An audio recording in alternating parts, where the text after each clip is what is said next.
It's 8:30.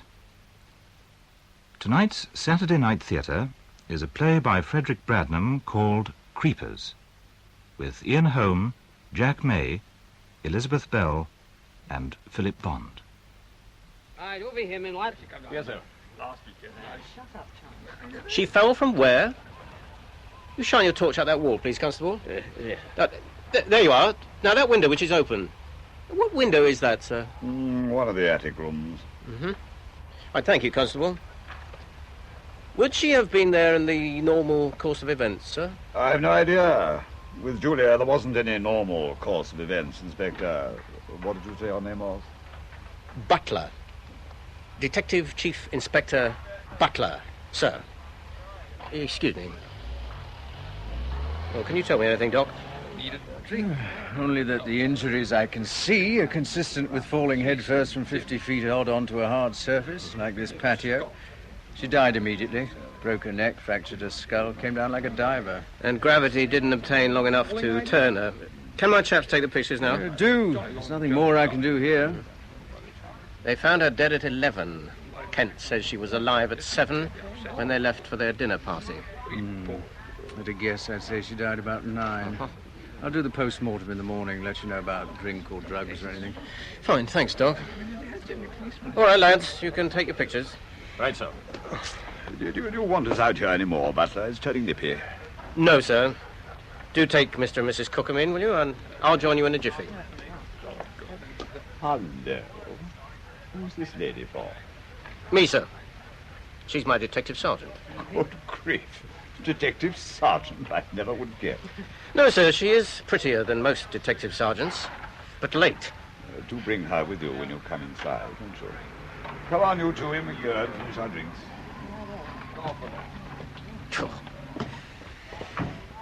Well, D.S. Rogers, don't tell me you were with a boyfriend or in the bath.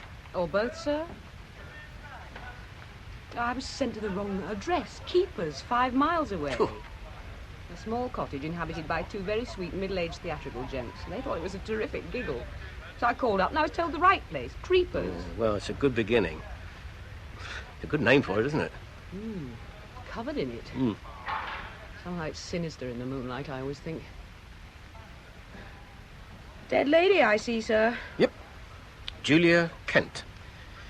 Wife of Captain William Kent, R.N., retired.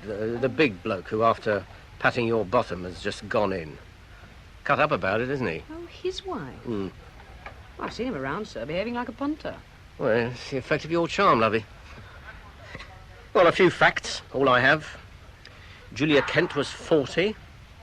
Stayed home this evening when Kent and his house guests, the Cookhams, Charles and Mary, well-heeled, 30-odd, and either they're dim or they can't be bothered or they're scared, and they... where was I? Kent and the Cookhams went. To dinner. Up the road, the Lawsons, leaving about 7. Oh, we must check that they were there. Well, I'm sure they were. And they arrived back here about 11, poured themselves some drinks, and then Kent went into the conservatory and out onto the patio. Why, I didn't ask him. It being a fine moonlit night, he saw the lady at once, naturally, and rang us at 11:22. Oh, sorry, 23:22. Why did Mrs. Kent stay behind, sir? No idea. No living-in servants. She was alone. So she must have fallen. Yeah, the local PC tells me she was an unwise drinker. Lost her driving license last month for 2 years. Oh, yes, and there was some lurid stories about her sex life going rounds locally. I've seen her with a horsey gent called Julian Marchbanks at point-to-points more than once. Oh, yeah? Good. Well, let's go in and get it straight. When they've finished whatever they're doing, Sergeant, you can take the body off and all go home, right? Right, sir. Thank you. Good night, sir. Good night. Right.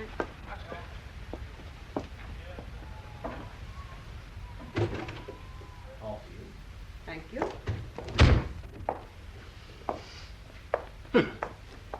This is the conservatory. So I see. Somebody goes in for creeping plants, don't they? Yes, they do. In here, door on your left. All right, Captain. You first, Raylene. Keep his attention.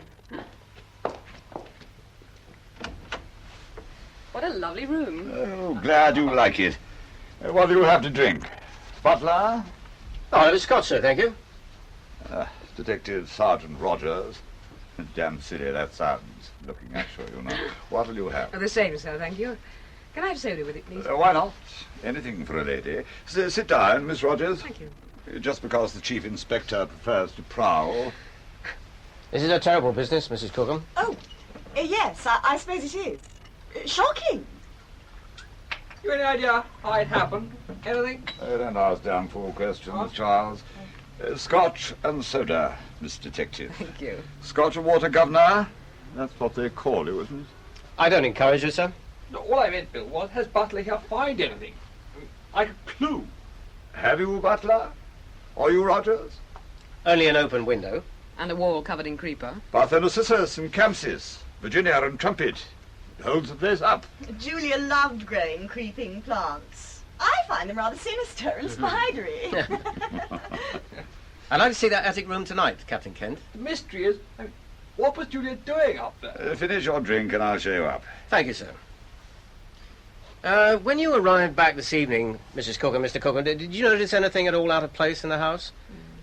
I can't say what sort of thing, but I mean anything that sort of struck you as odd or unusual. No, I didn't see or feel anything. Did you, Charlie? No, good Lord, no. Oh, you know I wouldn't notice anything if someone moved the blooming door. And you, sir? No, I wasn't looking for anything except the drinks. Is the television set always at that angle?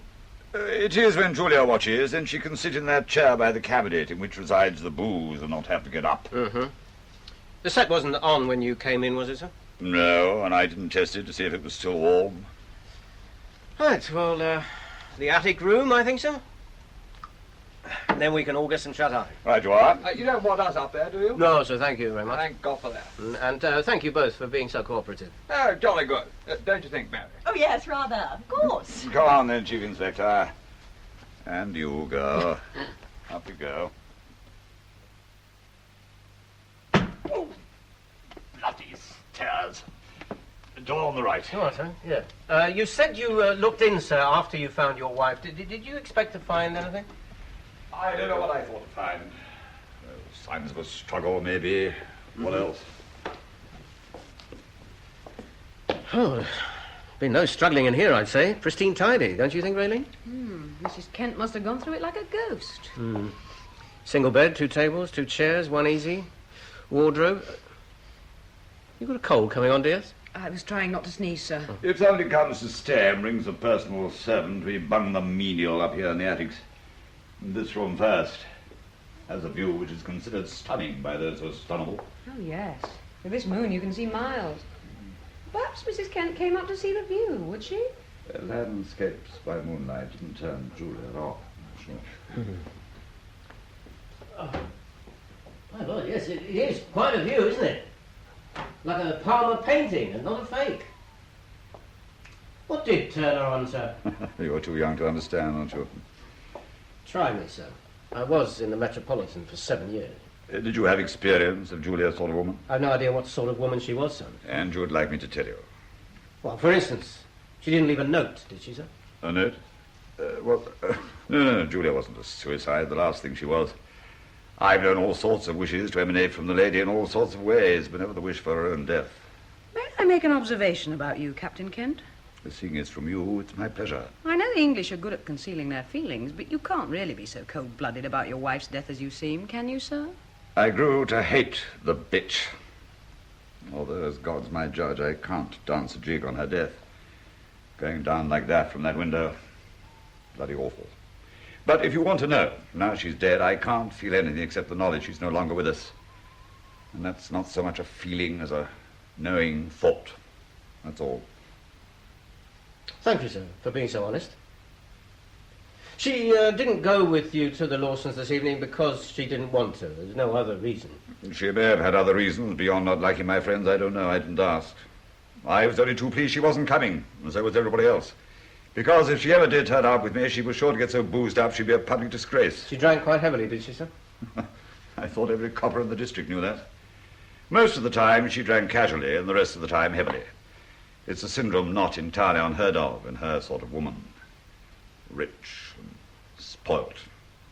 They're like some ships. They look top-hole, but they need one hell of a lot of fuel to keep them afloat. Could anybody have called in to see her this evening, sir. Do you mean the ladies of the Women's Institute?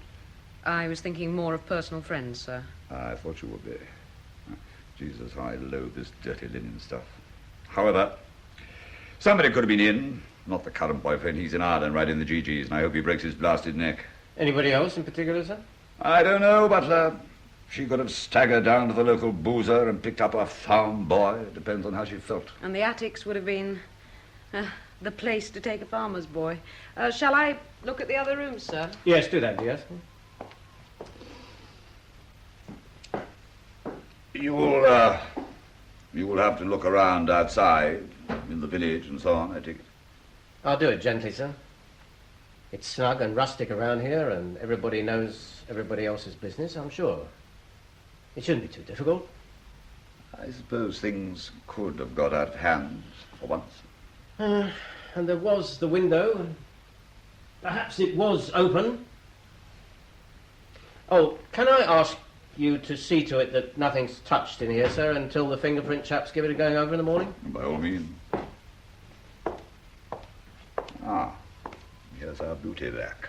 Nothing, sir. It's all shipshape. And Bristol fashion, I'm sure. All right, sir. No more tonight. I'll ring you in the morning and tell you when I'm coming in. All right, come on, Rogers. You've had enough flattering attention for one night. Good night, Captain Kent. Do you mind driving, Raylene? I want to think. Something's not quite right, is it, sir? Say that again. That attic room. Somebody besides the dead woman was in it. It was so very tidy, wasn't it? I mean, do you dive out of a window and not leave a mark? It's like a ghost, you said. I did, sir. My second sight, or what have you, felt some ex-presence, male and not at all nice. Well, what did you smell? A terrible nose for smells, you know. Heavyish aftershave or a hair oil. I can't quite place it, but I will. She made a go at hanging onto the creeper just below the window, so she didn't shoot out, but slid. Oh, well, we better drive on. Yes, sorry.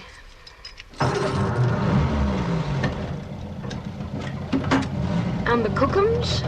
Not at ease, were they? Now, what sort of clues did he expect us to have, for God's sake? And why? How did it happen? Oh, just making conversation, sir. And watching the captain. Yeah, they were, weren't they? I'll tell you something, Raylene. The Cookhams were up the creek without a paddle. Lost in a situation they had no previous experience of. And what sort of experience do their sort ever get? I'll tell you one day.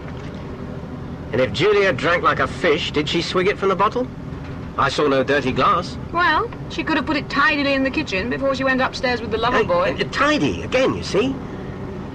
I should have looked at her bedroom. Well, probably that would have been tidy as well, anyway. Now, can your second sight tell us what they're up to in Creepers at this very moment? Sorry, sir, no. It doesn't travel well out on its own. Oh, well.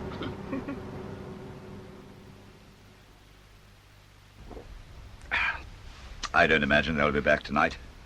Do you? Well, do you? There's no sign of a return.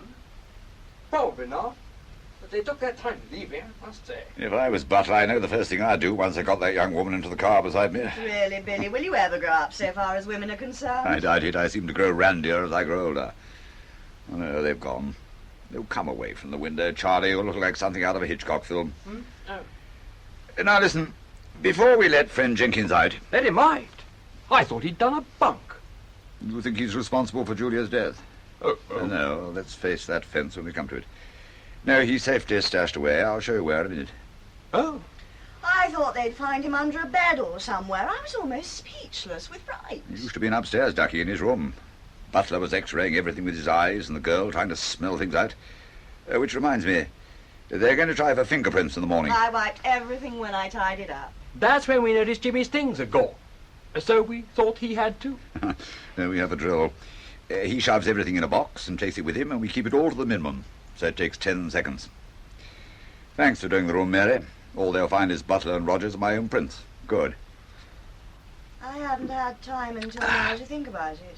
It's a shocking, terrible mess, isn't it? Poor, wretched Julia. And a ghastly way to die. I mean, seeing the patio come up at you. Don't let's go on about it. What I want to say is this. We must ask Jimmy what happened, but for the future's sake, we must mind how we go. We've suffered from Jimmy's temper too, you know, Bill. That is the common link among the man's friends. But there's more to it than bad temper now. There must be, of course, ever since... if it was him. You've only been here 24 hours, and he's been on his best behavior. Pleased to see old pals, different faces. But believe me, there have been times these last 6 months when I, and Julia also, have wondered if he wasn't a far-gone mental case. He always did have a bit of a screw loose, of course. He was an eccentric from a long line of eccentrics. But now he's something else. And being shut away for 6 months hasn't helped. It wouldn't help anybody, would it? So I beg of you, whatever he does, keep it cool. All right? All right. Well, where is he? Just give the desk a push, will you, Charlie? Huh? Like that? Don't know my own strength. It's on cunning little wheels. The carpet comes up. By Jove. Have you done all this yourself? This house is 400 years old.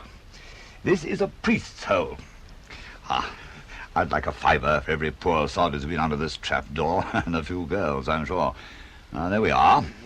Up it comes. Magician's thread does it, you know. See for yourself. A passage of steps goes down to a secret room in the cellars. Small and comfy. And we've improved the ventilation. There's a door at the other end, so it's all very soundproof. Did you know they used to find priests out by listening? Evidently priests were a very farty lot. I fitted a little buzzer. 3 buzzes and the coast is clear. Once he goes dying, he can't put the desk back, can he? No, only close the trap door. And once the desk is in position, he can't get out, which is the one big hold I have over our Jim. Once I found Julia tonight, I bolted in here and put the desk back. I thought it safer. Shall we have him out? 1, 2, 3. The coast is clear at last, old lad. Are you by yourself? No, Charlie and Mary are with me. Are they? I thought we agreed the less who know about this hole, the better. Things are not what they were, old scout. Charles and Mary need to know what to do. Oh, so you've found Julia, have you? Well, it wasn't my fault. Help me out, will you? Otherwise I have to shoot... Hold on! Up we come.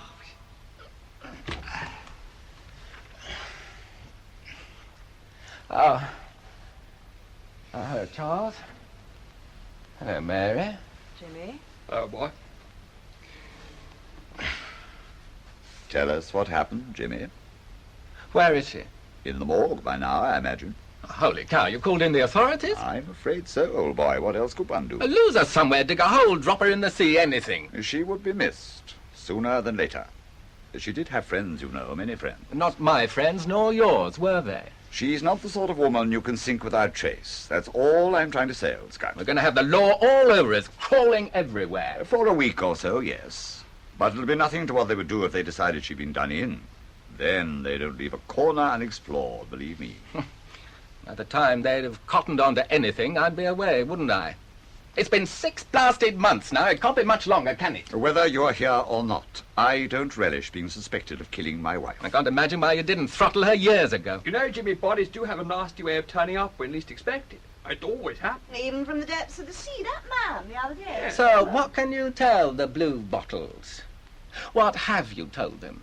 Have a drink. The usual? I'll make it a stiff one. I ran out of the hard stuff down there. Now, old Scout, before I tell you what I told the 2 police persons, you tell us what happened.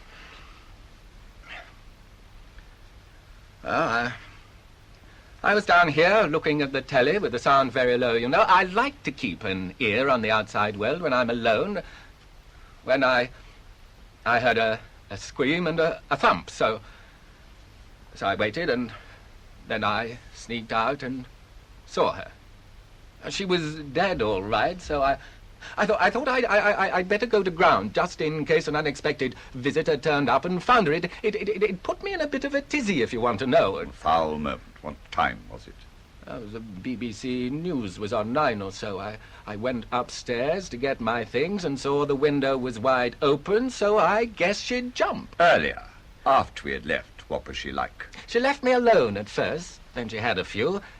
Then she became spiteful drunk, the way she can be. Told me I was a damn nuisance, and she'd a good mind to hand me over to the Rozzers there and then. I say, that wasn't very nice of her, was it? Oh, she'd said it before when she was cut. Bill knows. That and lots more. Only Julia never remembered when sober what the hell she'd been up to when drunk.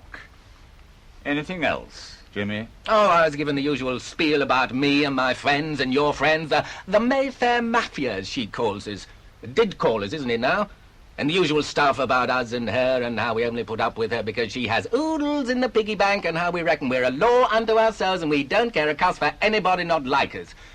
All I did was to agree with her and put the telly on. And then she went upstairs and threw herself out of your window. Of course, she could have gone up to do some damage. Well, throw your things out of the window or something, sort of gesture, and went out herself by mistake. Fine. Yeah, of course. That's it. Brilliant, old girl. Oh, clever that, Mary. I bet you're dead right. Bill? It's a perfectly good explanation. I can think of no other. So, there we are. What explanation did you give the police? I gave no explanation. I only suggested she may have had a lover boy in and things got out of hand. Why the hell didn't you say she just had enough and jumped? It wasn't on. I won't be as unfair as that to Julia. And I needed to keep to the truth as far as possible. Have the Rozzers swallowed it? I've no idea. The man Butler doesn't give anything away.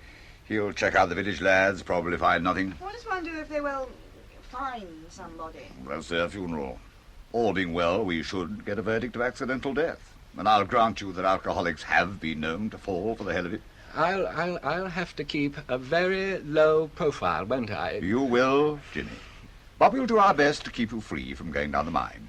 We'll just have to be quick on the draw, that's all. I should have kept an eye on Julia, you know. I can't forgive myself easily, you know. After all you've done for me, could easily hand me over, but pick up the phone and say, I've got Jonah Jenkins here, but you don't because you're a real old pal, Bill. Yes, you're old boy.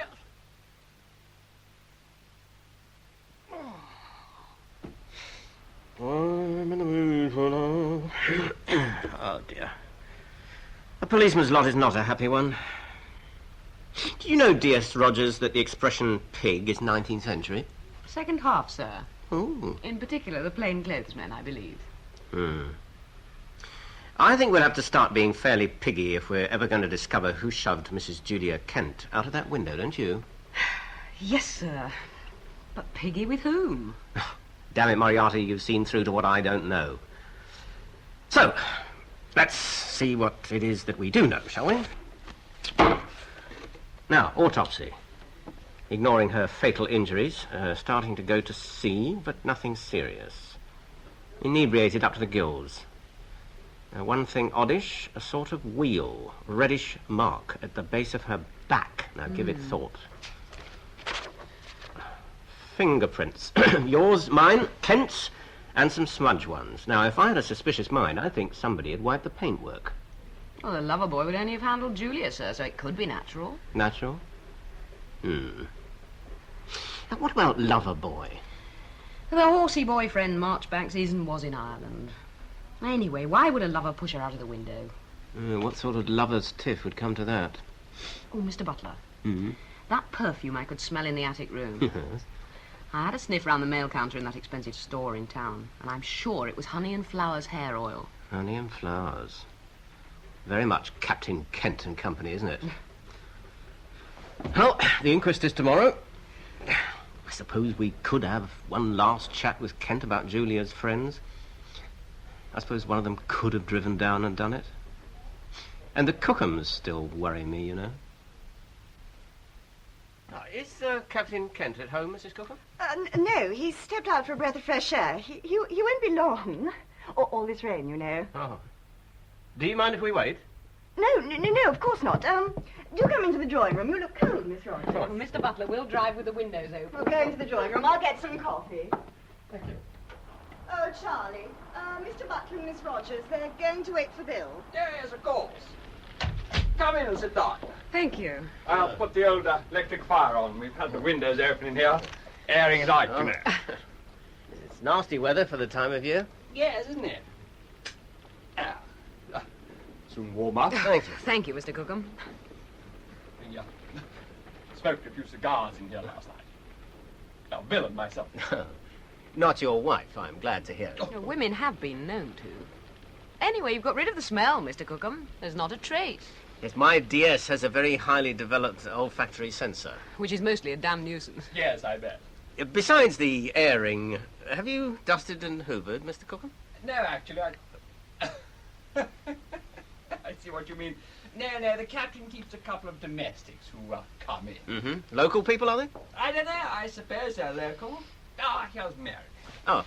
The coffee was hot. Milk, Miss Rogers? Oh, please, and black for the DCI. Where did the domestics come from, Mary? Do you know? Oh, from the village, I gather. I think Bill really needs to find somebody younger if he's going to stay, that is.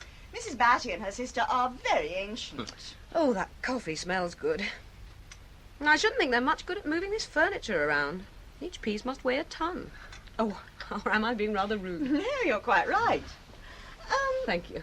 I thought the old lady said that you'd seen them and asked them questions, Mr. Butler. Oh, no, not me. No, the village PC. But I'll tell him he's been promoted.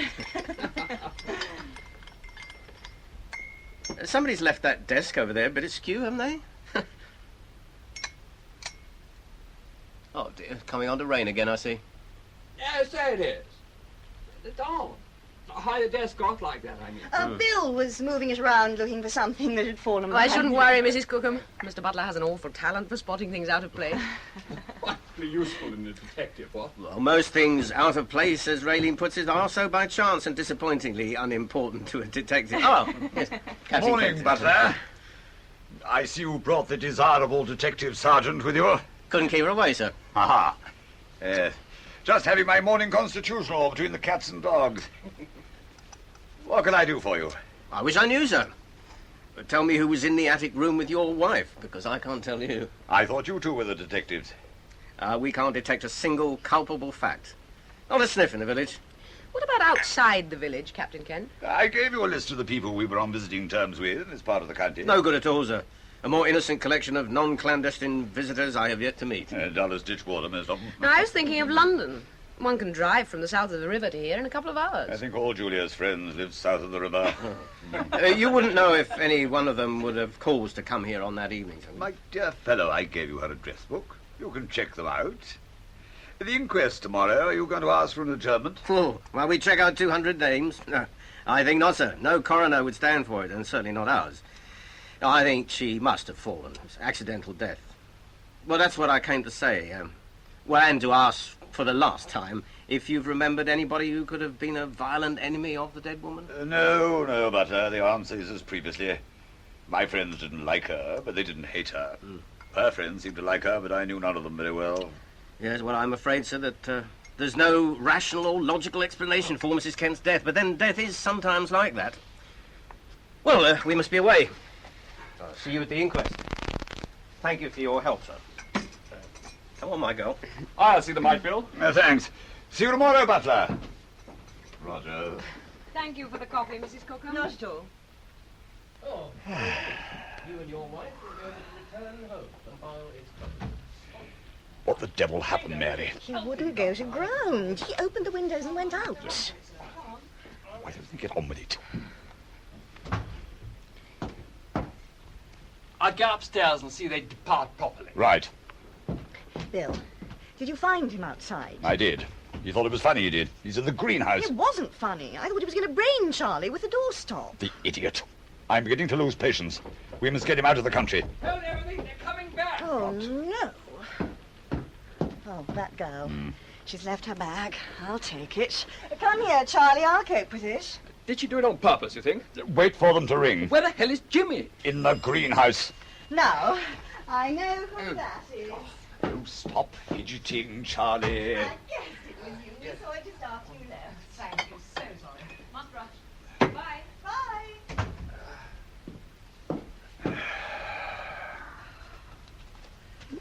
Now, I wonder... Alarms and excursions, and did she leave it on purpose?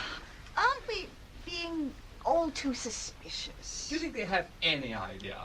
Might someone in the house, I mean. Oh, that'd be altogether too far-fetched, surely. And are they still looking for Jimmy officially, Bill? Surely not. No, officially they aren't. Unofficially, they reckon he's dead by his own hand.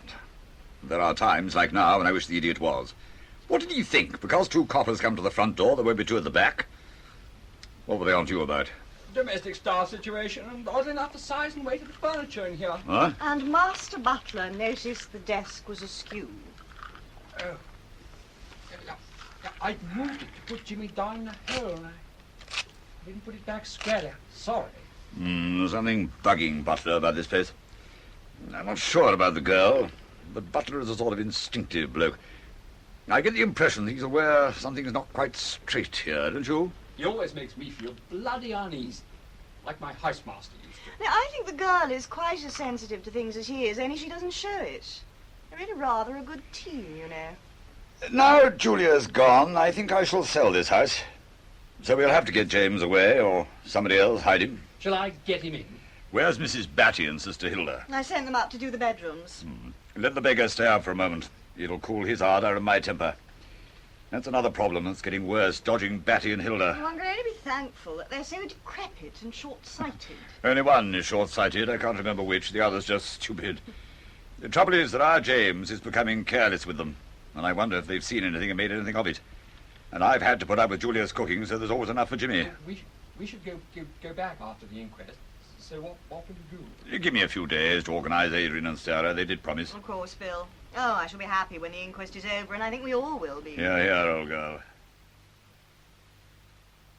Good morning, Mr. Butler. Good morning. The first day of summer. Is it? I thought the inquest went smoothly yesterday. Did you? Well, the lecturer's captain and the Cookhams didn't actually cheer when the accidental death was given, but only just not. So I thought. Ah, I can see you've a lot on your desk, sir, and on your mind, so shall I get on with something else? No. You'll sit down and listen. Yes, sir. Now, have you ever read Simenon's Maigret stories, Rayling? Chief Inspector Maigret. Some years ago. One of the things Simenon makes him good at is getting at the centre of the puzzle, and that centre is as often a person or a place as it's a situation. So Maigret works his way inside a person's skin or prowls around a place until it reveals something to him. You see what I mean? Creepers, you mean? Yes. Creepers. Now, from the very first moment I entered that place, I felt it was the actual house that held the secret of how Julia Kent died. Oh, I know, it sounds melodramatic, doesn't it? No, not really. I felt things about that house myself. It's there, isn't it? Among those smooth, cool, rich people. The outward manifestations are obvious. I mean, furniture out of line, windows open, Cookham looking out from the landing window to see us leave, Kent out for a constitutional in smart town shoes in the pouring rain. No outward signs of Julia's drinking that night, but in her stomach... honey and flowers in the attic, no cigars in the drawing room. Yes. And after the inquest yesterday, I called in at the County Archives room. Now, look, all this on my desk is the result. It's a very old village, full of antiquities, including creepers, which is a 14th century foundation and up to 20 years ago had one of the finest authentic priest's holes in England. Up to 20 years ago? Well, that's the last time that its existence was recorded. And there's more than a good chance that it's still there, the priest hole, and the present owners know about it. I've got some plans of the house here somewhere. Wait a minute. It's under all this lot somewhere. Yeah, look, here we are. You see these? Look, see for yourself. Here are, trapdoor at spot marked T. 3 feet from the south wall of the drawing room, where the desk was askew, remember? Beneath it is a passage down to a secret room in the cellars, 8 by 8. That's it. So who are they hiding? Something Kent is ashamed of, do you think? It can be this in these cases. I mean, a monstrous child, a lunatic brother, the sort of thing Gothic novels were full of. Or is it something criminal? It could be criminal, sir. Do you have a reason for that statement? The other day I remembered where and how I knew about the Kents. It had been worrying me for some time. They'd been in the press, all over the front pages of the popular press, 6 months or so ago. I dug up the newspaper file on them. Only after I'd read it, it didn't seem to have any bearing on our problem. But I'm perhaps wrong. The Kents and the Cookhams, come to that, were members of the set to which one James Jonah Jenkins belonged. My dear girl, how very clever of you. Now, we've got a file on Jenkins. Was somewhere next door? I'll get it, sir.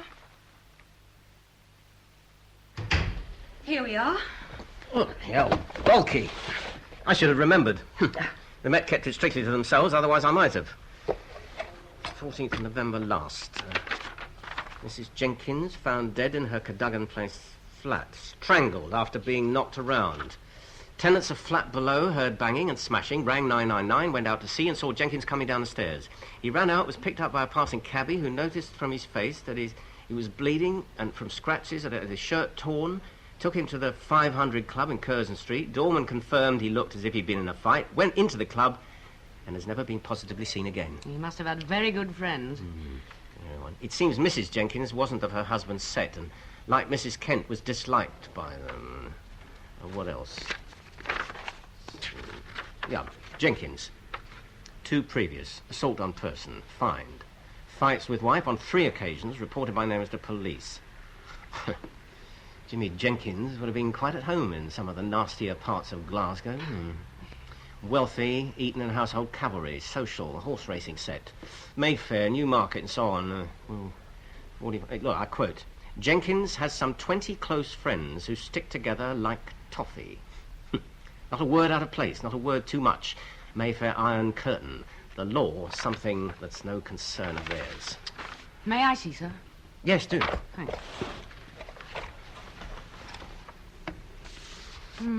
A warrant out on Jenkins for murder still, not surprisingly. Right. Do you think if he pushed Julia out of the window, Kent would still protect him? Kent's stuck with him, isn't he?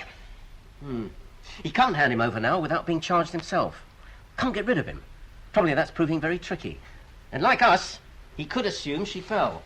The Kents were seen, I see, for the last time 3 months ago. I say, sir, did you know they had creepers under surveillance up until that last interview? I didn't. I bet the village did, though. The chaps from the Met didn't get very far with W. Kent. He was very uppity. You did a lot better. I had something on him, and he wanted to impress you. Yes. He's invited me round for a drink. Go on. Well, put on your tin knickers and go, then. Well, that's what I thought. I see they reckon Jenkins has done himself in. No idea where. Somebody thinks his pals would bury him. Well, they have, in a way, haven't they? We must be right, you know, sir. We'll only know by flushing him out. Well, we could get a search warrant, surely. Oh, not to look for Jenkins, I couldn't. Not without the Met backing it up. And I've no other reason to search the house, have I?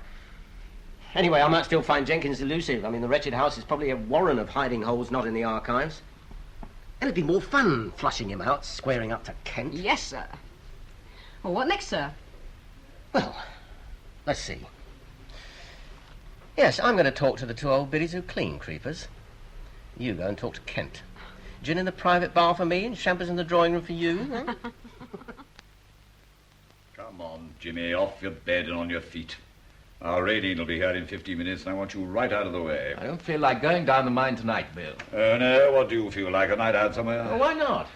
Nobody remembers me, I've grown a beard, nobody's looking for me. So you keep telling me.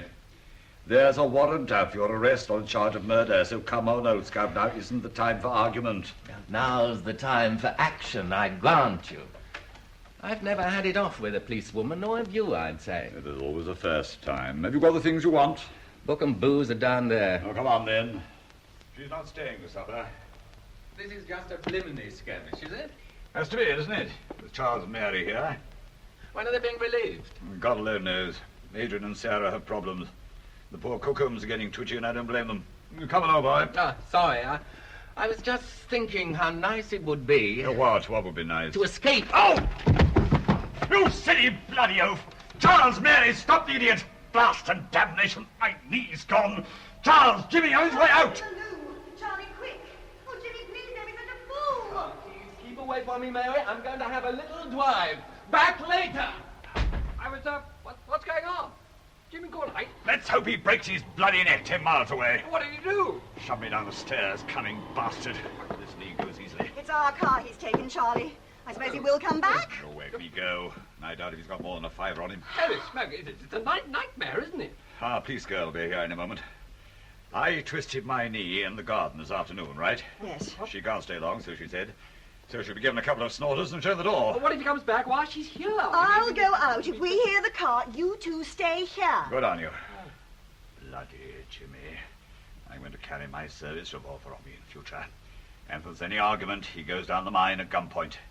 And if I shoot him dead, who's to know except his poor blighters of friends? And we won't shed tears, will we?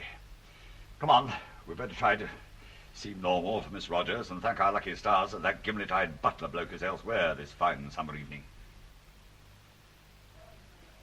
Oh, well, what do you both have then? Mrs. Batty, Mrs. No, she's never called anything else but Hilda, Mr. Butler. All right, Hilda. What is it to be? Hilda will have a stout. I always has a stout. And if you don't mind, I'll have a gin and it. Right, thank you, Lord. A stout, gin and it, quite be proper. A young policeman came and talked to us, had a cup of tea, he did, had a uniform. Where's yours? Oh, Mr. Butler's plain clothes, Hilda.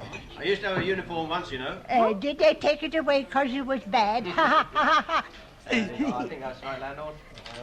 Something for yourself, huh? Here we are, ladies. You And you're very good health. And yours, sir. It's a terrible thing, poor Mrs. Kent out of the window like that. Oh, we don't never go up there. They've got spooks. But the attics, you mean, do you, Hilda? Oh, the attics. Ghost of a young girl, so they say. And the fella. I see the fella. No, he's not a ghost. He's the unfortunate creature left behind. How long have you worked there at Creepers? Oh, only 5 months now, and Hilda too. Mrs. Kent had living-in servants. What went they did. There was a row, was there? We heard there was all sorts of things. They had one living in first, been with them for years. Nice, respectable lady, only she had a son out of wedlock, so it was said who was funny in the head. Not all there. He were a bit balmy, He's the unfortunate creature, is he? He's still there in the house? There's no knowing. He could be. What was this housekeeper's name? Mrs. Cobley. Cook general more than housekeeper.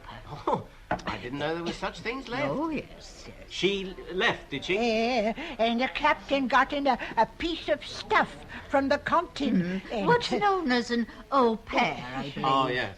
From Denmark, she was. Very handsome girl. Oh, she had flat all down her back and tight trousers all over her, you know what. She and Mrs. Cobley didn't hit it off, not at all. I mean, Mrs. C, she'd sit here in this very seat, and she'd tell of the goings-on of the house. Shocked she was. Well, very respectable she was, but for her lapse. So one day she packed her bags and she went. And you think that she left her laps behind her? It's like they say, Mr. Butler. Nobody saw him leave. I do like me drop a stout, I do. Oh, you'll have another, I'm sure. Oh, I'm sure too, yes. And you, Mrs. Batty? Oh, very kind of you. Thank you. Right, thank you, landlord. Same again, please. That was a stout, gin and it, and a pint of beer. So Mrs. Cobley left, and then you joined the staff, did you? Oh, Mrs. Kent. Oh, she asked us to come and work there. The girl did nothing, so it seemed just lay around on her bed all day up in the attics. Oh, and the captain would go up aloft. That girl, she was just a cucumber for his pleasure. Right. Oh, here we are, ladies. Thank you. But she didn't last long, this Danish girl. Oh, bottoms up. Oh, it's one of the captain's expressions. No, the captain went up to Scotland for the shooting, so Mrs. Kent, she jumped at her chance, and out she went overnight, belongings and all. Nobody saw the going of her, but gone she was. But that left the pair of you to run the house. You do everything, do you? Not the top rooms. We don't go up there. We've heard No, so we things. said, begging your pardon, madam, but we'd rather not do out those old rooms. And she said it didn't matter, not at all. Nice as anything she was. Do you do the cooking, too?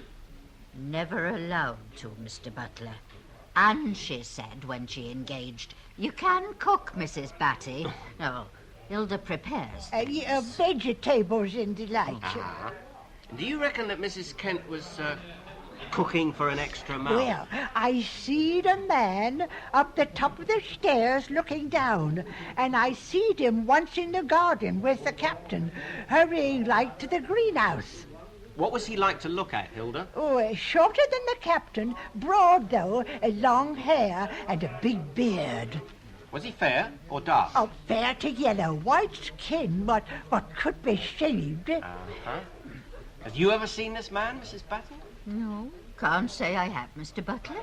But then I'm as blind as a bat, no, but I heard things from the attic. Oh, yeah. Such as? Bad language, shouting, and the poor thing had a shocking cough when we was first there, and that's when I asked Mrs. Kent. Did you? Yes. Now, well, what did she tell you? Well, that's when she said Mrs. Cobley left her trouble who was weak in the head behind, but we weren't to say anything. Not even the captain was to know we'd been told. I heard her on the phone going on about him who had a screw loose. I'm told there's a secret hiding place in the house. Oh, I once looked through the window and got a fright. There I seed the captain coming up through the floorboards. First the top of his head, then his head and shoulders, then half of him. Then I couldn't stand no more and ran off. We tried to find where he came up, but we couldn't. I thought Ilford had an illusion, but she swears. I seed him coming up through the floor, like a jack-in-the-box, only slower. I'm sure you did, Hilda. There, you see, he knows. And where is our Mr. Butler this fine evening, Raylene? Oh, we may call you Raylene, may we? You may, Captain Kent. And I'm Bill, and she's Mary, and that's Charlie daydreaming at the window. Yeah, sorry. Awfully rude of me. That's Mr. Butler's having a nice, quiet evening with his family. No, he hasn't a family. He's not out villain catching and such like, I hope. I hope he's having a quiet pint in a pleasant pub, but you can never be sure. I suppose you're never really off duty, are you? That isn't exactly Chicago round here, Charlie. No, I don't often work much after 6 any evening, and I do keep my weekends free, mostly. But with Butler, you could never be sure, eh? I meant not only with Mr. Butler, with any of us. But you're not on duty now, are you, what? No, I've left my handcuffs at home. And brought your handbag instead. Mary, fix us all another drink here. Yes, of course, Bill. Same as before, Raylene. Thank you. I'll give you a hand. Oh, thank you, darling. How did you do your knee in, Bill? In the garden. Don't tell me you garden. Oh, I do a bit. Why the hell shouldn't I? Naval men hardly ever do. Don't grow things. And you've had an extensive knowledge of naval men? I once knew a chap who was a commander in the Irish Navy. Did he command the big rowing boat or the small one? Here we are, Raylene. Thank you. Bill? Oh, thanks so I've much. been told that the Irish make excellent sailors. You try saying Hardestone to a paddy and see what becomes of you. I say, I've suddenly thought. Are you Irish, Raylene? My father comes from Cork. I think Bill Kent has dropped one of his better clackers. My dad owes a Patrick, but he'd forgive you. How did you do that knee, though? I stumbled. Dead sober, too. And it went. It's a weekend. I ruined it playing polo years back. Oh, yes, of course. What does oh, yes, of course, and that look mean? I remember once reading about some of your pursuits in a paper. Oh, that time. We were all of us plastered all over the papers. Awful it was. Do you know, somebody actually wrote a whole column about our new bathroom. And I suggested they ought to do something about the loo. Seems years ago, but it can't be. About 6 months ago, wasn't it? Yes. 6 months, or just over. I suppose you know all about Jonah Jenkins. Oh, only what I read up. Like every other copper, I was meant to be looking for him. Poor old me. He seemed a bit of a thug to me. Oh, he was. But he was a friend. Must stick by your friends. As a copper, you should know that. I know, I thought at the time that Jenkins was a pretty dangerous sort of chap to stick by. He was never easy. You mean, Raylene, that he wasn't to be trusted? More or less, yes. It doesn't matter. I really didn't mean to bring the subject up. I say, are you still looking for him? Not very actively, but officially he's still wanted. Well, his body will turn up someday, I dare say. Car, Mary. Yes, dear. Do excuse me, Raylene, it's the garage. They very kindly brought my car back. No, it's all right, Charlie. I have some cash. Jolly good. Decent garage they are. Around here, you are lucky. Which one is it? What's it called, Bill? The Mayflower. Bloody awful usually, but Mary's charmed them. Well, I must be off in a minute. Do have another drink. No. No, thank you all the same. I'm driving, and if I get caught over the top, I'll be sent as a filing clerk to somewhere like the Outer Hebrides. Oh, do wait for Mary to return. She won't be a moment. I think I will go and see if she's all right. I mean, if the car's all right. Shan't be Jeff. Oh, Charlie. Does he always go on as if he's just committed the crime of the century? Come to think of it, yes, he does. He probably was bullied no end at school. He's a natural fag, is Charlie. She's nice, Mary. Ah, bright girl. But you would have to be, wouldn't you, with poor Charlie? No, I can't see myself putting up with him. No, nor can I. You'd need a man who's about as independent as yourself, I dare say. Possibly. And one who doesn't mind jokes about detective sergeants in 90s. Try me. Thank you. Well, what are you going to do now? At this very moment, you mean? Remember your knee, my man. Oh, yeah. No, I mean, are you going to stay on here? It's such a wonderful house. It's not my business. Why shouldn't it be? To be honest, for once, I don't know. I need a moment of time to make up my mind. You should take a holiday, perhaps. Get away from it all. I know I'd want to. Would you now? Where should we go? Oh, somewhere. Lots of sea. Only I'd need a little notice so that the great crime wave can be attended to while I'm away. Oh, that's easy. There's quite a bit of unfinished business to clear up here before I can get away. Unfortunately. Yes, I can imagine. The Cookhams will stay to help. For the moment. Very decent of them. I hope the garage isn't being difficult, or Charlie isn't checking on their handiwork. The longer, the better, to have you on my own. I think you're the first ex-customer who's ever made a pass. Good grief, am I an ex-customer? In a way, yes. Yes.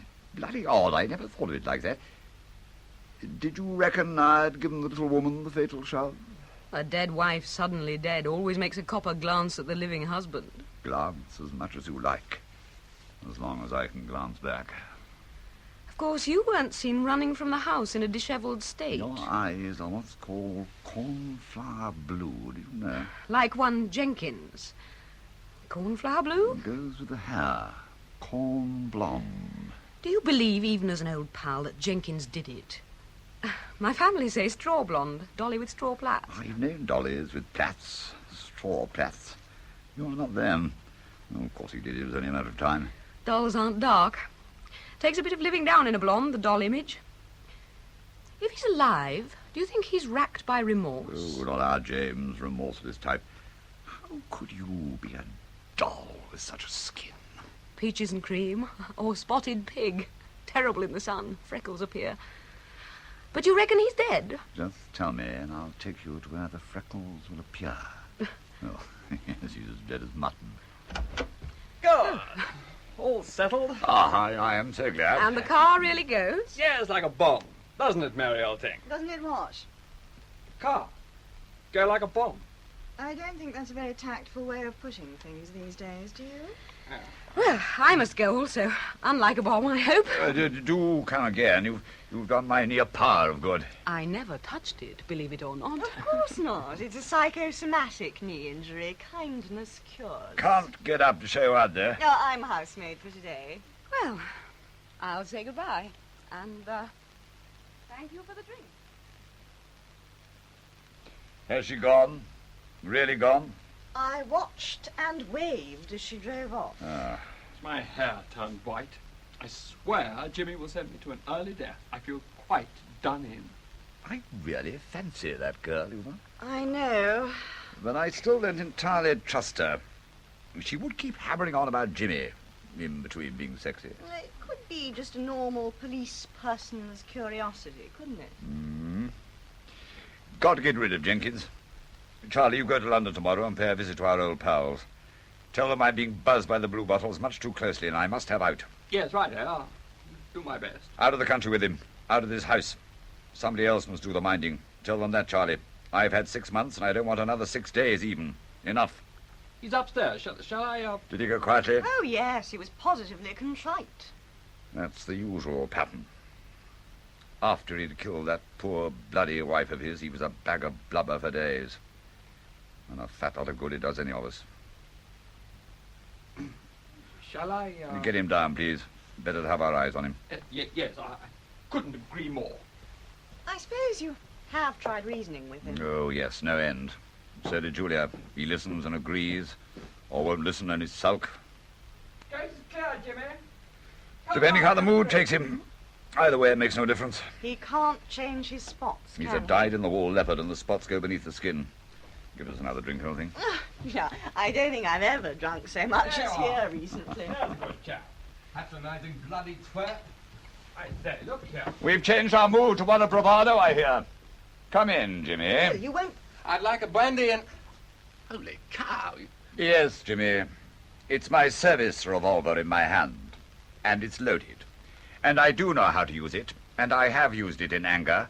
And unless you stop this farting about, I will use it in anger again to shoot you down like a mad dog. Give him his drink, Mary. Yes, I'll just pour it. Sit down, Jimmy. Over there. Oh, all right. It's a rotten thing to say to anyone, but I'm going to say it to you. You're not sane, you know. You should be in a place where you can be given proper attention. Somewhere like Broadmoor would be ideal, but not possible. Here's your brandy and soda, Jimmy. What about you, Charlie? Large Scotch, please. What are you going to do, Bill? I don't know, Jimmy, because I'm going to behave just as I feel at any given moment. Indulge my every mood, as you do, old scout. So if I just happen to feel like pressing the trigger when you're not looking, then I shall. Or if I don't want to see you for a few days, I'll put you down the hole and not move the desk away. How's that? Not the whole. It's bad enough after a couple of hours. I'd go mad. You are mad. So all you do will be to exhibit your madness to an audience of one, shriek and scream to yourself. Mary, don't let him do it. Charles! Does it jolly well right the way you behave? I quite agree. It may teach you a lesson. I'm sorry, Bill. Really, I am. I'll try to take a whiff of myself. Oh, that's not possible, is it? You don't know yourself. You think you're one person one moment, another the next. You have no real self. Nothing to take a grip on. I don't know what the answer is. I wish I did. I do really. Oh, don't start blubbering. We won't take any notice anyway. You posed the question when you lost your cool and murdered Ruth. The answer so far has been a sort of agony for your poor blooming friends who hide you, put up with you, indulge your moods, and make ourselves part of a conspiracy to pervert the course of justice. And whatever we think of those laws and that justice, it's by them that we're be tried and sentenced. So we can't hand you over now. Even if we pretended you'd only just arrived on our doorstep and like decent citizens, etc., etc., none of us could trust you not to say the first accusing, stupid thing to come into your mad head. Why can't you get me out of the country? Oh, let us hope we can very soon. Otherwise... If you shot me, nobody would know, would they? Charles and Mary would. I don't want to shoot you, Jimmy. For one thing, I don't want you on my conscience for the rest of my natural. You're not worth it, old son. But if you don't do as you're told in future, if you put us at risk as you've done today once more, then I'll put a bullet into your heart. Savvy? Savvy. Charlie is going up to town tomorrow to try to get you off our trembling hands. Is it still Switzerland? I don't know. Timbuktu, for all I care. Now you must go down the hole, just in case our friendly police persons decide to pop in again. I'm hungry. Can't I stay and eat? No, you can have something later, when I know there's not the buzz of a brew bottle for miles. Go on. Down you go. I'll move the desk. Don't let him keep me down there too long, Mary. I beg of you. Until we're sure the police aren't around. I can't think why they should be around suddenly. Because you've been travelling the country, old scout, and the female fuzz was here when you decided to return. I swear nobody saw me. They know it wasn't me driving the bally old car. And they all know the bally old car, it being the only one of its sort in the district for sure. Where did you go, by the way? I don't know. How could I bally well know? I just drove it in a sort of circle. Luckily I remember the name of the village, otherwise I should have been totally at sea. I say, that's a thought. You could have driven off without the first idea where you were going. Indeed you could. So we're lucky to have you back, aren't we, and without a police escort. Fool. Down the hole, fool. And when I'm quite certain that the coast is clear, I'll bring you up. I wish you'd use the gun. I'm better off dead. Stop the amateur dramatics, Jimmy, and go down the mine. Oh, blast you, Bill. May you rot in hell one day. Join your lovely Julia there. All right, Charlie, let him get to the bottom. He's a monster. A monster. Don't be surprised if I decide to hang myself. Shut the trap door, Charlie. Put the desk back so it can't be moved. I say, he's wearing a belt. He could. If I thought he would, I'd supply the rope. But Jimmy's not one of those. No more than Julia was. We must get him away. We can't go on keeping him like a prisoner, can we? And us as well. Prisoners keeping a prisoner. I know. This could only ever work with his cooperation. He did cooperate before. before Julia died, which makes me wonder, as it must make you wonder. Makes you wonder, doesn't it? Good morning, Mr. Butler, sir. Everything about this business, if it is creepers you're wondering about, makes me wonder. What in particular? Oh, yes, you don't know, of course. Mrs. Batty and Hilda. Batty, by the way, is as sane as we are. No comment. Only a bit slow. Hilda is a bit batty. But she's seed a man. And Batty has heard one up in the attics. Oh, Batty's a bit blind. Could you describe him? Bearded, but it fits. Oh, there is a pre-soul, by the way. Hilda peeked through the window one day and she seed Bill Kent coming up through the floor like the Demon King. He gave her quite a turn. Yeah, it would me. Oh, yes. Well, how are we today, Raylene? Very well, thank you, sir. Slept like a top. Go on, then. Tell me. You make a pass? As best he could. He was rather restricted. What did you do? Put the bracelets on him? He twisted a knee gardening. What? An old polo knee that's weakened. Kent, gardening? Don't believe a word of it. Did he talk of his polo friends and others? He did, and they included Jimmy Jenkins. Kent wouldn't give much away, I'm sure. Well, was there anything? Not a sausage. One must admire him for his nerve. And you do? Oh, yes, he's quite a chap. What about the other two, then? Well, she was as calm as the goddess of calms. He gave a terrible performance. Jumped up like stung, rolled his eyes, was furtive, had kittens, found a silver lining, thought the ceiling was about to fall, and had certainly robbed the bank that afternoon. What, all this at the mere mention of the name Jenkins? No, actually, it was to do with the garage. Or rather, his car being returned from the garage. What, on Sunday evening? So they said. Mary Cookham charmed them. That Cookham car, that fancy foreign job? Italian, sir. Yeah, it wasn't in the drive when I arrived, but it was there when I left. Well, did you hear it being returned from the garage? I did, sir. It hooted. The Cookhams went out to deal with whatever situation there was to deal with. They said to pay. Kent, remember, was incapacitated. So we were left alone to have a sexy 5 minutes until Charlie came in looking as if he'd been successful in the lavatory for the first time in weeks. Well, it all could be true. I called at the garage, the one they said it was, on my way in this morning. Do you work on Sunday? They suggest that was balmy. Not yesterday, not ever. Sacrilege in the trade. Somebody borrowed the Italian job and took it for a drive when they shouldn't have and got back at the wrong time. I suggested I should go at that time. Kent and Cookham wouldn't hear of it. Mrs. Batty and Batty Hilda were told that the previous housekeeper left her illegitimate idiot grown-up son behind at Creepers when she left. Oh, we wondered, didn't we, about an idiot kept out of sight? No, not even Batty and Hilda believed the idiot man story. Must be Jenkins, mustn't it? Hilda's actually seen him. And Mrs. Batty has heard him, coughing, swearing. We should tell the Met our tale, shouldn't we, sir? I want the glory girl. They missed him. He was there. He must have had something to do with Julia's fall to death. He's killed one woman. Why not another? I wonder if Bill Kent knows the score. I wonder if Kent got Jenkins to do it. Oh, that's a nasty thought I hadn't had. Probably Kent is none the wiser than we are. But he must at least suspect Jenkins.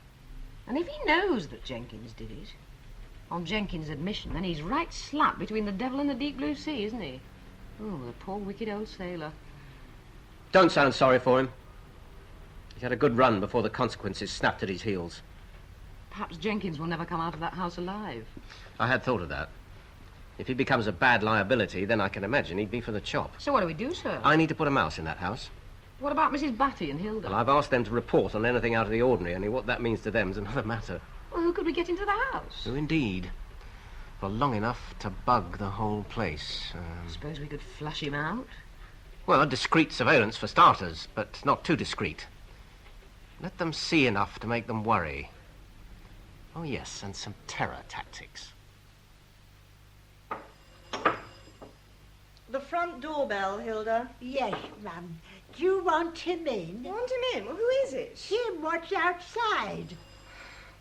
Do open the door, Hilda. Yes, ma'am.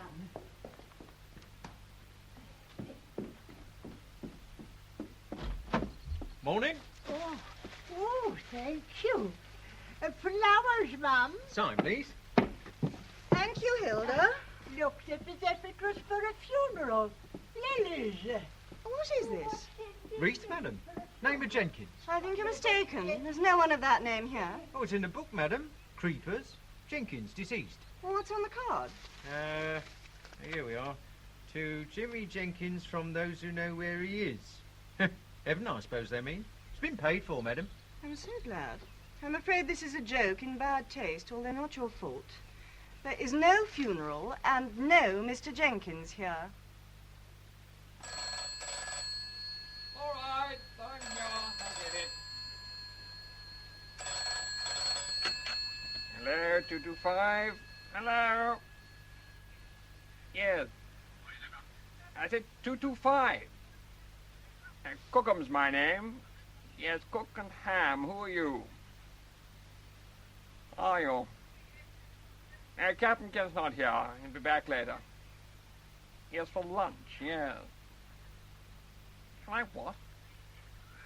Take a message, of course. Yeah, let me get pencil and paper. That's right. Righto, far away.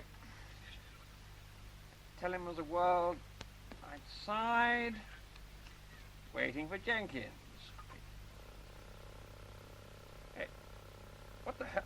Hey, look here, who are you? No longer a bally joke.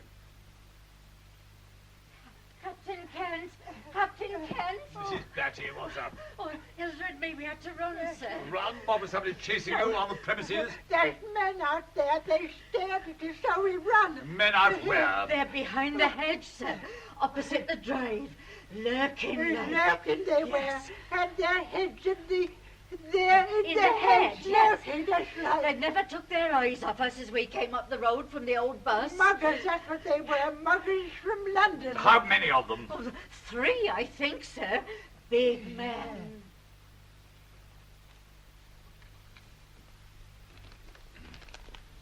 I don't think much of this post.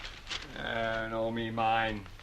Even the bally bookmaker wants his pint of flesh. There's a letter for Julia, Bill. Typed. Open it, please, Mary. I abominate the job.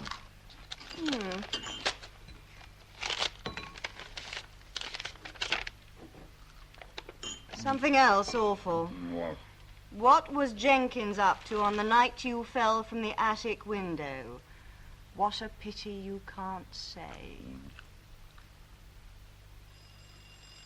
You better let me go, Mary. It looks like a taxi. It is a taxi. Yes. You probably got the wrong house. Creepers, sir. And a phone call saying to come up here and pick up a Mr. Jenkins, take him to the police station. Sorry, wrong house.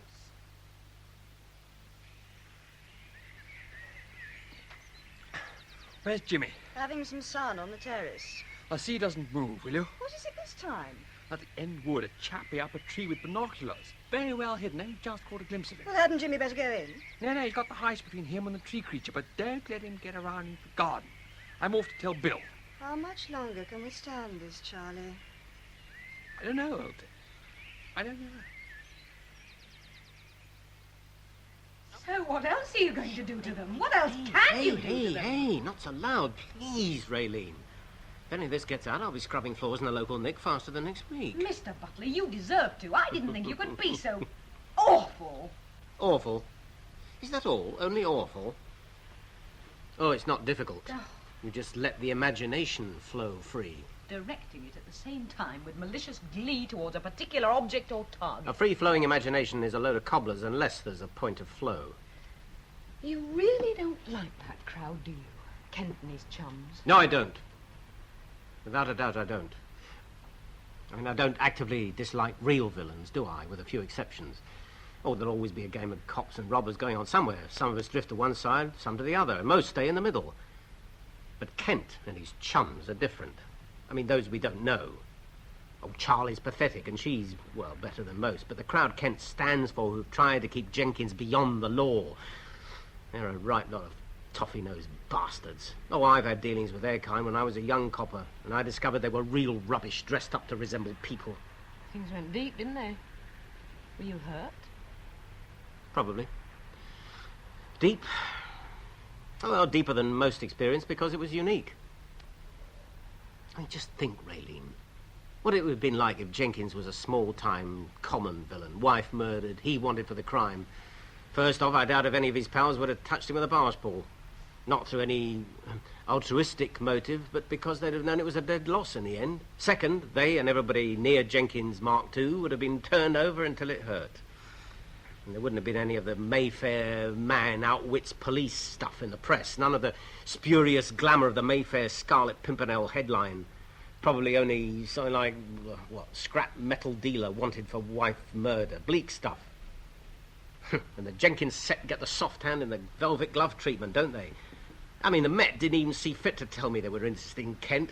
And if I let it out now that I think that Jenkins is there at Creepers, you know what would happen as well as I do. They'd knock on the door, cap in hand, and ask nicely, and while they wiped their big feet on the doormat, Jenkins would be off and away to another chummy's lair. Do you think they'll try to get him away, sir? Yes, I do. So I have to play this dirty. Not the dirty way they play it, but the way it hurts them most. How do you see it ending, sir? Well, they'll be forced to try and get Jenkins away. And if they can't quickly, Jenkins and Kent will fall out badly enough for one or other of them to run out screaming. By tomorrow, I'll know what's happening anyway, as if I was there. How are you going to get this bug inside, sir? Down the chimneys at dead of night. Have you seen these things they use to listen with? Small microphones and such like. Yeah, listening devices. Superb technological toys. Fiend's ears, I call them. Place a device the size of a lead pencil down a chimney, and we have 4. And there's hardly a word in the house you won't hear clearly. Yeah, gives me the shivers. Now, where do we listen? In a van, 500 yards away, with some very beautiful equipment, which an expert works for us. Tomorrow. I don't suppose they'd bother to light a fire at Creepers this time of year, would they?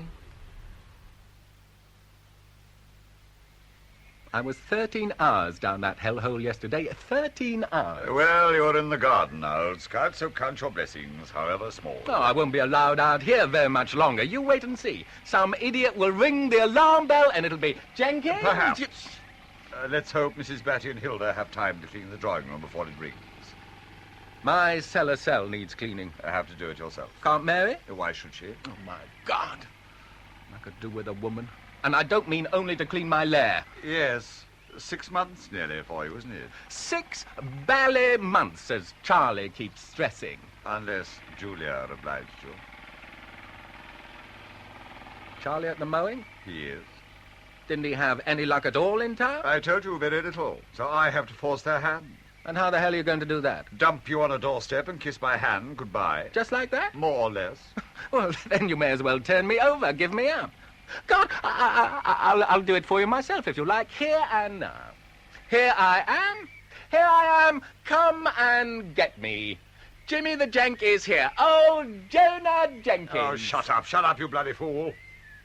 They seek me here. They seek What the me hell's there. going Those on? coppers seek me. We should have had a mic in the garden. Am I in tonight, heaven if you like, or sir. am I in Try the drawing hell? room mic now, will you? That damned elusive...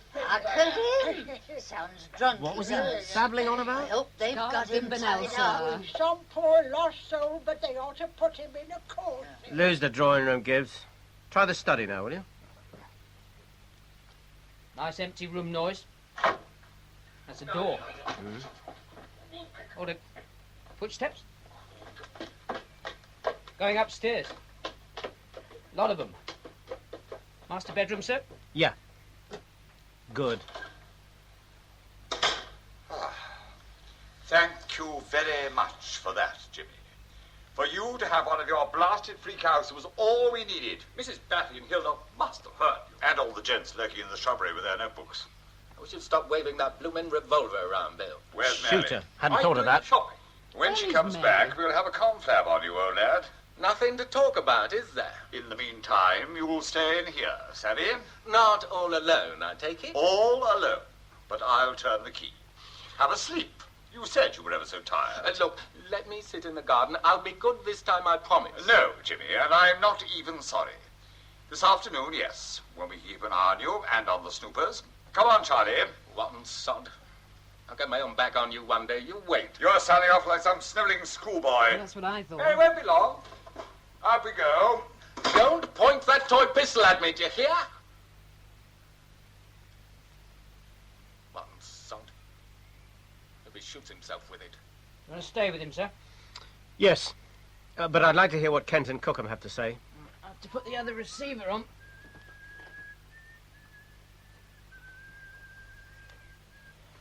There's no way that I can take any more of this, Charlie. You don't have to tell me. What to do then? Drive him out somewhere and leave him. Leave me hell to get there. Absolute valley hell. Tell him we arranged a pickup. It could work. Is that Jenkins whistling? Yeah. What will Big Bill do? Put me out somewhere? Like to throw a dog you don't want out of a car? You haven't had any funny things happen for a couple of days, I should imagine bloody butlers run out of ideas. No, he bloody hasn't. Playing? That would be his idea of a joke. I won't go. I won't. We're not actually hearing Jenkins' thoughts, are we? Bless you, no. He thinks aloud well, though, doesn't he? Comes from being locked up a lot. I don't understand why he hasn't walked in and said, hand him over. Because he's not Go on, absolutely Big sure Bill. if he is here. Tell him. And he's not sure that you'll be able to grab him if he was. True enough. Jenkins? Laughing? It's like a child crying. Mary's right, I suppose. Or nerves? Indubitably. Until we get him up and ourselves. I never considered it. Myself, rather, who was really out in a different cabin. Well, that's true. No, because I lost my temper. I didn't mean to kill a silly cow, but she shouldn't have done it. Oh, the silly cow. Which silly cow? She would struggle with it. Oh, nothing's true. None of it's true. It's all a nightmare, and Nanny will come and wake me up from it soon. My good old Nanny. Oh, it's awful listening. Round the twist. Lose him for a moment, will you, Gibbs? Car arriving? Have you got a mic near the front door? Yes. Hello, there's Mary back. Good. When she's part of the shopping, bring her out to the garden. Yes, all right. Why the hell did I forget the garden? Because you were too enthusiastic about the chimneys, sir. All right. Hello, Charlie. Anything happened? Not much. Jimmy's up to his usual silly buggers. I'm so tired of it. What this time? Shiting and so on in the garden. We locked him in the bedroom. The batties were doing I'd be drawing them. Well, it could be worse, just. Bill wants to talk. He's in the garden. I think he's going to take some bally tough action today. Thank God. Well, let me put the shopping in the kitchen, have a pee, and I'll join you. Hey, why the garden? It's full of biting insects. Does he think the house is bugged? Hello? I say, don't give me the creeps, old darling. Creepers for the creeps. I was only joking. Yeah, I'll be with Bill. Try Jenkins again, please, Gibbs. All right, Mr. Butler. Good. He's asleep. I think there could be a showdown, sir. Soon. I think you're right, Raylene. Let's warn the boyos, shall we? This is Butler to the pantry. Pantry 1, move forward carefully now and take up position. Understood? Understood. And have the fireman's net ready for use? Will do, sir. Pantry 2 and 3, stand by to move in on the signal knives and forks. Butler, out. Fire drill, sir? Do you think they'll set the place on fire? A net for catching bodies. Somebody might throw somebody out of a high window. It's like having second sight. I'm supposed to have that. Oh, some of it's rubbed off on me. But it could happen. Put your second sight to work and tell me how. Julia. Jenkins. Somebody called Julia. Oh. I can't hear her presence. Holy smoke, I should hope not. Shh, listen. Come to bed. Good girl. Talking in his sleep, isn't he? Oh, that's it, of course. Don't say that. Don't say that, you bitch. Laugh at me, would you? I'll teach you a lesson, my fine lady. Come here. Is this the night in question? The more you wriggle, the more I'll hurt you. Hold on. Be still, Julia. Still. I'll not hurt you. She's gone! She's gone! Julia!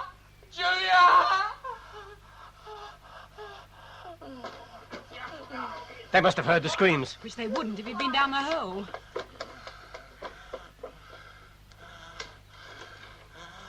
Jimmy. He's asleep. Where is he?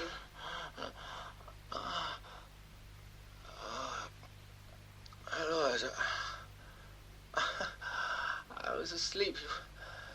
You woke me. You were screaming and shouting, old boy. It was a nightmare. I wake myself sometimes down that hole. It's on my conscience. I can't forget it. What can't you forget? As Julia, that night. When she fell from the attic, you mean? Yes, I don't remember what happened with Ruth. Ruth is his wife. It's gone. But with Julia, it was a mistake, Bill. It was all a mistake. Tell us, can you? Try, Jimmy. You were all out. She said yes, all right, but she wanted to go up to my room, not hers. She was a bit tiddly, but that was all to the better. Got up there and she started to play hard to get. I said, stop it, you old tart, and get on the bed, but she wouldn't. And thoroughly nasty, said I was a murdering pig and other things. Told me to clear off there and then, and if I didn't, she'd dial 999 and get the Wazzers in and tell them who I was. I wasn't going to let her do that, was I? So I grabbed her, opened the window, and shoved her head out to cool off. She started to shout. She called out for help, and she shouted, "Jenkins, the murderer is here," over and over. So I brought the window down across her back, so only her behind was in the room. I thought I'd teach her a lesson, so I got behind her and took up her skirt. When she kicked me, it's like a horse kick, right in the ghoulies. I went over, let go of the window, and she shot out. It just shot out. I was on the floor, holding where she'd kicked me. I couldn't stop her, Bill. It was all an accident. Oh, my God. Bill. Get on your feet, Jimmy. Oh, right away, Bill. What are you going to do? He's coming upstairs with me, and he's going to look out of that attic window like Julia did. No, you can't, Bill. You can't. Right, that's it. Butler to pantry, knives and forks. Come on, Raylene. Thank you, Gibbs. Bill, I can't move. I'm mad, you know.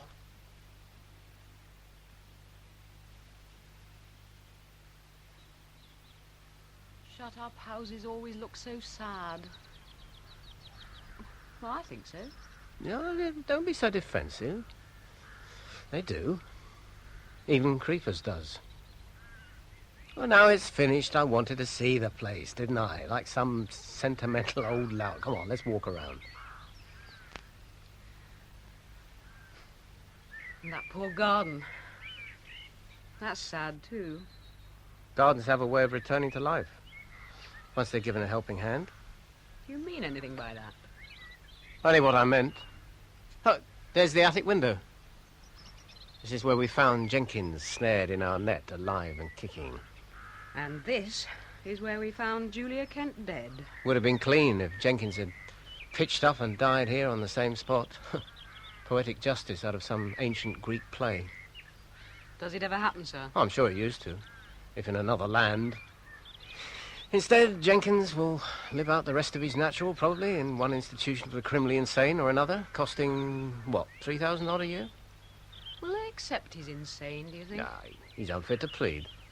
I suspect he always was. Only the smart suit, the expensive shirt, the correct tie, handmade shoes, the barber's attentions, the stand-up straight background and the paper stuff he could flash around, stop most people from looking at him objectively. Well, you can't blame them. Madmen are supposed to look mad, wild of dress and eye. Kent got to know Jenkins was beyond redemption. What will Kent get, do you reckon? Well, they can't prove he tried to kill Jenkins, and I gather they're not going to try to do so. So, for harbouring, concealing... He'll go down well with the jury, won't he?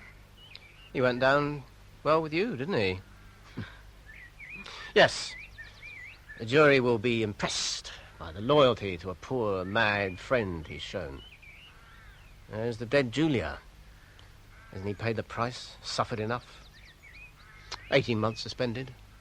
Will you be cross at not nailing him to the doorpost? I'm no longer cross, as you call it. I mean, I beat him inside the distance. I took the chump down a peg or two. I still don't like what he stands for, but that's another matter. He's laughing at the system, really, isn't he? The Bill Kents always have. They don't belong to it, which helps them when it doesn't help the ordinary villain. It's unfair. Something to do with society's pecking order, I imagine. When Kent discovered that Jenkins was raving and what he'd done to Julia, why he didn't put a bullet through the chap's brain, I can't imagine. A villain would have done, or had it done, but not Kent. His kind may well laugh at our system, but they go in for one of their own making, which is pretty difficult for us to understand. Well, it's over. I'll miss the game. Yes. Back to a comparatively quiet life, girl. Still, we annoyed the Met no end. Fancy not finding him when he was under their feet. Wait. What is it? Huh? Well, look. What? Well, somebody's opened the curtains. So they have. My God, it's Mrs. Batty and Hilda. They come in to keep the place aired. If they see us, we'll be here all day. I look forward to hearing Hilda tell the court what she seed. I do hope she gets some new teeth before then. Come on, Raylene. Let's tiptoe through the trapoleum and get back to the beat.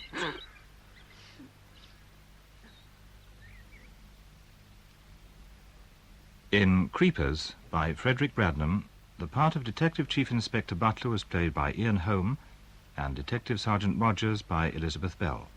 Bill Kent by Jack May, Jimmy Jenkins by Philip Bond. Charles Cookham, David Saville, Mary Cookham, Frances Jeter, Mrs. Batty, Catherine Parr, and Hilda, Gladys Spencer, with Neville Jason and Alaric Cotter. Technical presentation by David Greenwood, assisted by Penny Lester and Richard Beadsmore. The play was produced and directed by Jane Morgan. And now, with a look forward to next Saturday, here's Harriet Cass. Easter Saturday on Radio 4.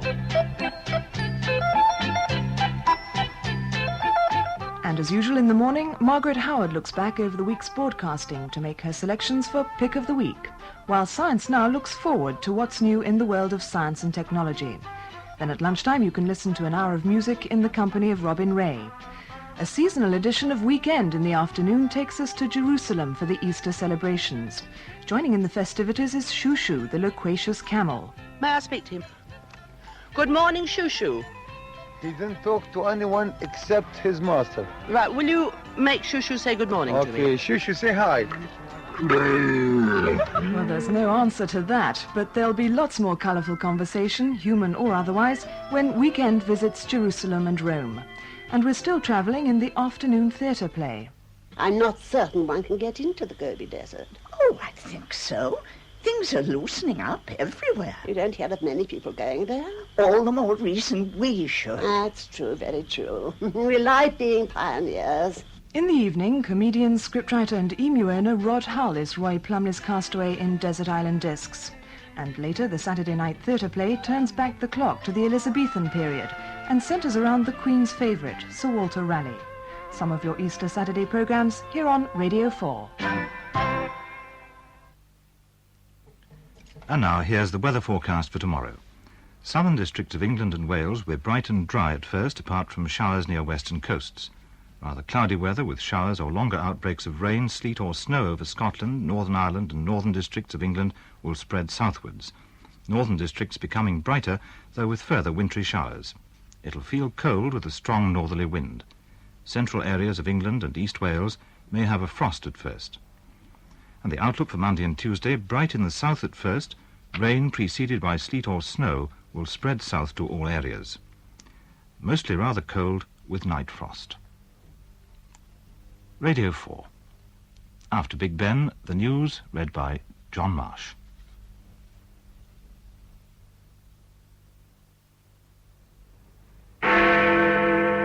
BBC Radio News at 10 o'clock.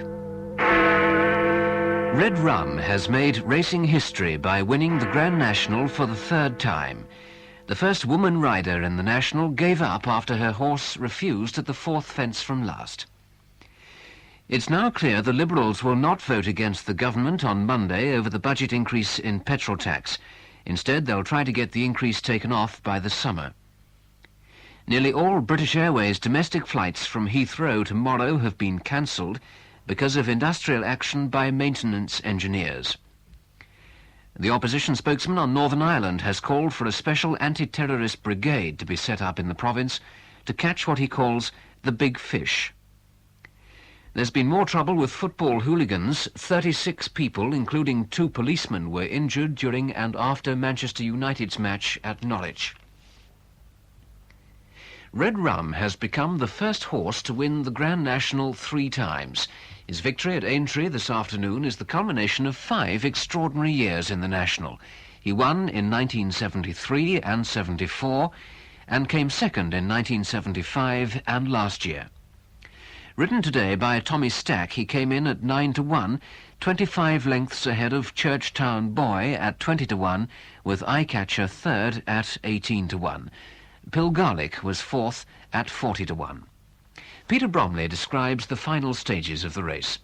It's the local hero, Red Rum, with 1 more fence to be jumped in this Grand National. Here he comes into it.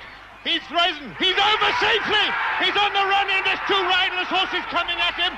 The riderless horses are going to run away from him, I think. And Tommy Stack sets his heart for home. In behind him, about 8 lengths away, is Churchtown Boy. He's not going to catch Red Rum. Here comes the greatest horse of Aintree. Red Rum has 200 yards to run to make history. 2 riderless horses are there in front of him. Tommy Stack is pushing Red Rum. The excitement here is tremendous. Red Rum has done it for a 3rd time. Well, there was jubilation after the race as the Liverpool crowd acclaimed Red Rum. His trainer, Ginger McCain, was almost overcome by the 12-year-old horse's victory. I think it's bloody marvellous. Super. Brilliant on both the horse's part and Tommy's part. Absolutely. Never in doubt the way I saw it. He's a very, very exceptional horse. You know, I came here today and I was probably I thought I was a week short of peak fitness. I really did. I want to cry for him. I'm sorry. And another piece of history was made at Aintree by Charlotte Brew, who became the first woman ever to enter the Grand National. Riding Barony Fort, she got as far as the 4th from last fence when her horse refused. How did she feel about the race? Fantastic, you know. I mean, I just wish we completed, which would have been the sort of ultimate, but he went superly, really did, and we didn't cause any trouble, which is what everybody was worried about, I think. I mean, what a thrill it is. It's the most fantastic race to ride in. I mean, I hope I'll be back next year.